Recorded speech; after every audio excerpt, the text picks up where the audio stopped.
So I'm about to go into just some real basic themes in Hegel.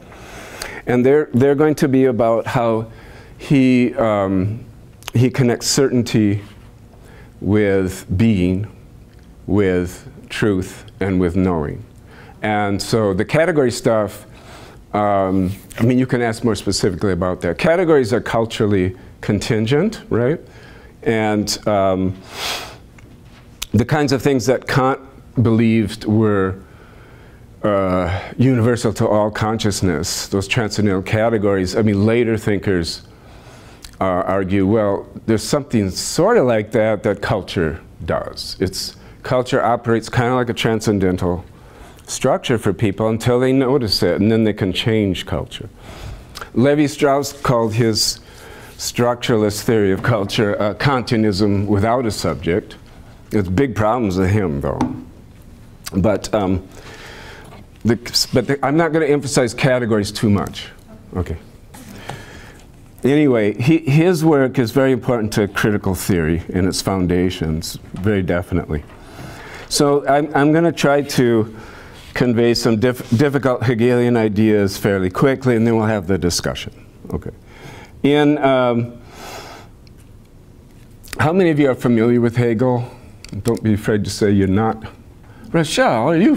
Yeah, Rochelle was in a couple seminars. Okay, yeah. I keep wondering, why in grade school, why in junior high, why don't we get taught some Kant and some Hegel? I mean, kids could get the basic ideas. Why isn't it taught? I was just lucky I accidentally discovered these guys. My K through 12 education didn't help me one bit in making me aware of philosophies that actually are very important.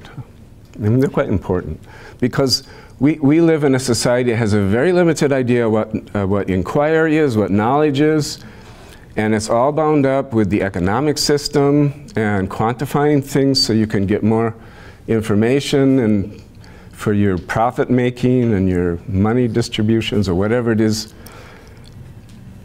and it's too bad. Okay, Hegel. He tried to work out an entire philosophical system, a totalizing system. It has three main parts: science of logic, and logic doesn't mean what you think logic means for Hegel. Logic are self-moving concepts, starting with being. If you look more closely at the meaning of being, it leads to nothing, and then that leads to becoming, and then that leads on and on. Until you get to a concept that encloses all of the movement toward itself. Then that spills over into philosophy of nature, that spills over into the philosophy of spirit, that spills over into science of logic again. So it's a kind of a circle, spiral system. And leading up to the system is his phenomenology, which has been more popular for a number of decades now than the logic.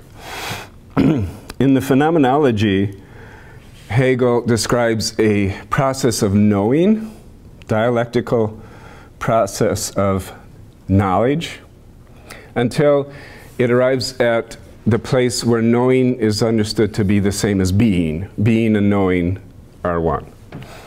Okay, but how can that be? Being and knowing are one. Sounds weird, right?